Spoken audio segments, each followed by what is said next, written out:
कि जहाँ गंगा जी का प्रश्न आए तो मैं यमुना, गोदावरी, सरस्वती, कावेरी सबको भूलने के लिए तैयार हूँ, क्योंकि गंगा जी इन सब में पहली हैं, सबसे उच्च हैं, हमारी आस्था का सबसे बड़ा केंद्र है। और मैं गंगा जी को मोर इक्वल देन अदर्स के स्थान पर कभी नहीं देखना चाहूंगा। तो मैं तो सीधे सीधे ये कहूंगा कि गंगा जी को बड़ी एक्शन प्लान हो सकती है। कम से कम इस पंचायत जैसे लोग क्या कर सकते हैं, कोई टेक्निकल लोगों की पंचायत नहीं है, वो यही हो सकती है कि जब विश्वास न हो जाए कि इससे गंगा जी को, गंगा माता को हानि नहीं होगी, तब तक हम वो बिल्कुल स्वीकार नहीं करेंगे। आज जानते हैं कि जो कावड़ के अंदर इतने सारे कावड़िए जाते हैं, गंगा जी की घाटी को हानि पहुंचाता है। और जैसा कि उत्तराखंड सरकार ने कुछ समय पहले किया कि गोमुख पर जाने वाले के ऊपर भी एक सीमा लगाई। मुझे लगता है कि कुंभ के अंदर अधिक यात्री जाएं, ये कोई गर्व की बात नहीं। अगर उससे गंगा जी को हानि हो रही है, अगर उस कुंभ की तैयारी के लिए हमको खनन करके गिट्टी निकालकर सड़कें बनानी पड़ी, अगर उसके लिए हमको अलग से शौचालय बनाने पड़े और उन शौचालयों का गंदा पानी फिर गंगा जी में जा रहा है, तो मैं कहता हूँ कुंभ के ऊपर जाने वाले के ऊपर रोक हो जानी चाहिए। मुझे कई बार ये लगता है कि पर्यावरण के छात्र के रूप में मैं पाता हूँ कि जो हमारा समाजवाद है, जो कहता है सबको सब कुछ करने का अधिकार है या सबको बराबरी का अधिकार है, ये सब नहीं हो सकता।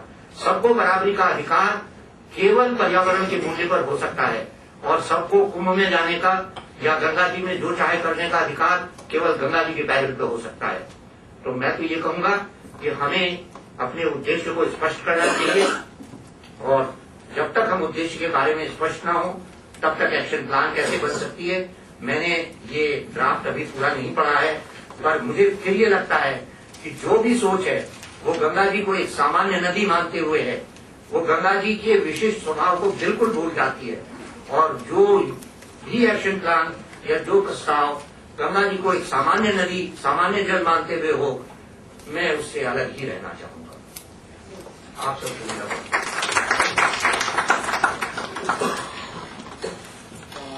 मैं समझता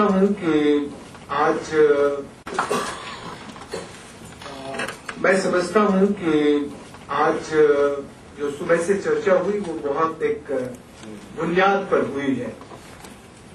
स्वामी शिवानंद सरस्वती ने आज सुबह आके जब अपनी शुरुआत की, गुरुदेव श्री अभिमुक्ति स्वानंद जी ने जिस तरह से उस पूरी चर्चा को चलाया, उसने एक अच्छी बुनियाद को अपना घी जो भी कुछ था उसमें डालकर पूरी आहुति के साथ उसको मजबूत करने की कोशिश की है।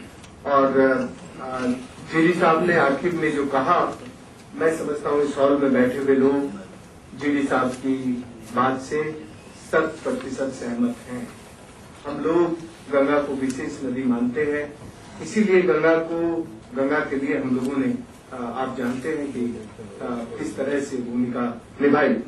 मैं अब बस इतना निवेदन करना चाहता हूं कि भोजन आज हम लोग जल्दी से यहाँ कर लें, और भोजन के बाद यदि हम 2 बजे लौट सकें तो हमारा जो ओपन सेशन है जिसमें हमें बहुत सारी बातें जरा खुली रखनी है, मैं ओपनली